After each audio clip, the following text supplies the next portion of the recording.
আল্লাহর কাছে শুকরিয়া করতে হবে। অর্থের প্রয়োজন আছে, কিন্তু এটার হৃদয়ে স্থান দেয়া যাবে না। এটা হাতে আসবে আবার চলে যাবে, ঠিক কিনা? হৃদয়ে স্থান থাকবে কার? যাদের হৃদয়ে আছে আল্লাহর ভয়, তারা কভু পথ ভুলে যায় না। আল্লাহর প্রেম ছাড়া এই দুনিয়ায় কারো কাছে কোনো কিছু চাই না।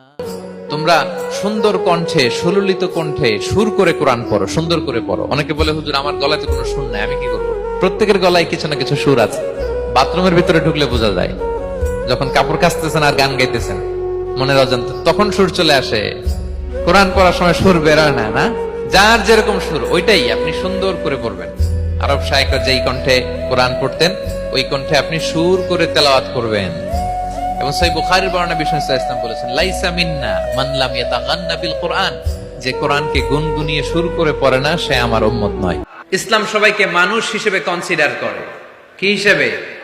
কিন্তু আমরা মানুষের মতো মানুষ হইতে পারলাম না, ঠিক কিনা? এই দুনিয়া এখন তো আর সেই দুনিয়া নাই, মানুষ নামের মানুষ আছে দুনিয়া বোঝায়, সেই মানুষের ভিড়ে আমার আসল মানুষ নাই। সুবহানাল্লাহ পড়েন।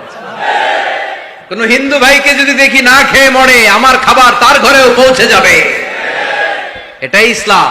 তুমি চাইলে মুমিনও হতে পারো, চাইলে কাফেরও হতে পারো, জোর জবরদস্তি করে ইসলামে ঢুকানোর কোনো সুযোগ নাই। সবার উপরে মানুষ সত্য, তাহার উপরে নাই।